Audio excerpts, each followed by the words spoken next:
సాధారణంగా మన సమాజంలో అనేక రకాల కుటుంబాలను చూస్తుంటాం. ఒకే కుటుంబానికి చెందిన ఇద్దరు అన్నదమ్ములు ఆర్థిక పరిస్థితుల్లో చాలా వ్యత్యాసాలు ఉంటాయి.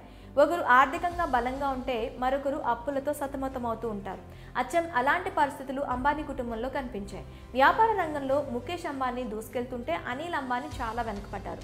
అప్పుల్లో కూరుకుపోయారు, తీవ్ర ఇబ్బందులు పడ్డారు. అయితే అది కొన్ని రోజుల క్రితం వరకు ఉన్న పరిస్థితి. కానీ ఇటీవల కాలంలో అనిల్ అంబానీ ఆర్థిక పరిస్థితుల్లో పూర్తిగా మార్పు వచ్చింది. ప్రస్తుతం పరిస్థితులు గమనిస్తే అదే అనిపిస్తుంది. అప్పులన్నీ తీర్చి మళ్ళీ పుంజుకుంటున్నాడు.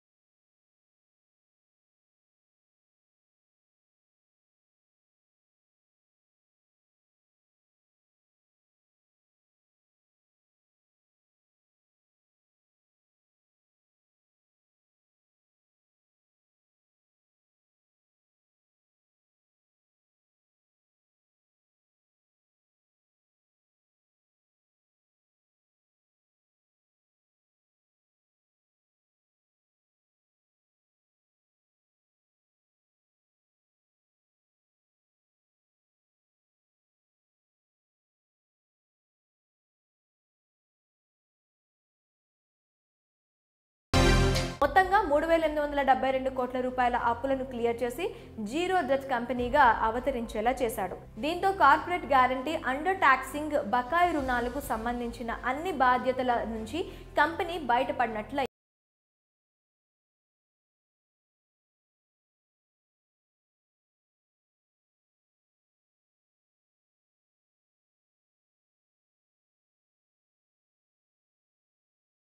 ఈ క్రమంలోనే సిఎఫ్ఎం అసెట్ రీకన్స్ట్రక్షన్తో ఉన్న అన్ని వివాదాలు పరిష్కారమైనట్లు సమాచారం. దీంతో ప్రస్తుతం అనిల్ అంబానీకి చెందిన రిలయన్స్ పవర్ పూర్తిగా అప్పుల్లో లేని కంపెనీగా అవతరించింది.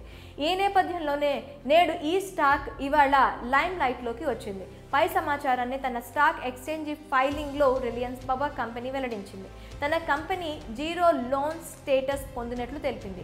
బ్యాంకులు, వివిధ రకాల ఆర్థిక సంస్థల నుంచి తమకు ఎటువంటి అప్పులు లేవని రిలయన్స్ పవర్ కంపెనీ పేర్కొంది. ఈ ఏడాది జూన్ 30 నాటికి ఈ కంపెనీ మొత్తం ఆస్తుల విలువ 1,155 కోట్ల రూపాయలు ఉన్నట్లు కొన్ని నివేదికలు తెలిపాయి.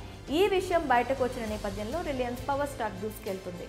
బుధవారం జరిగిన స్టాక్ మార్కెట్ ట్రేడింగ్ చూసినట్లయితే రిలయన్స్ పవర్ అందరినీ ఆశ్చర్యానికి గురిచేసింది. 5% లాభంతో ప్రారంభమై గరిష్ట పాయింట్ వద్ద లాక్ అయింది.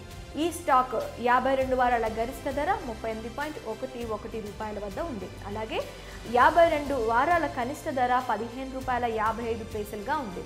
ఇక రిలయన్స్ పవర్ కంపెనీ స్టాక్ గత 5 సెషన్లో 11% పెరిగింది.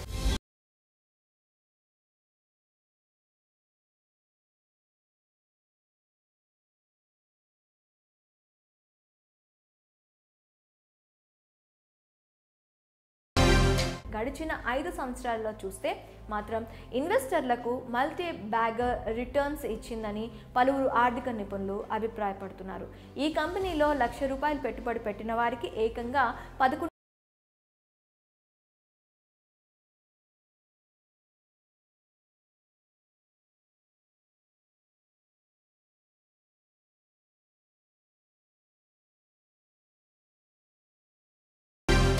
ప్రస్తుతం అనిల్ అంబానీ కంపెనీ స్టాక్ మార్కెట్లో దూసుకెళ్తుండడంపై మీ అభిప్రాయాలను కామెంట్ రూపంలో తెలియజేయండి.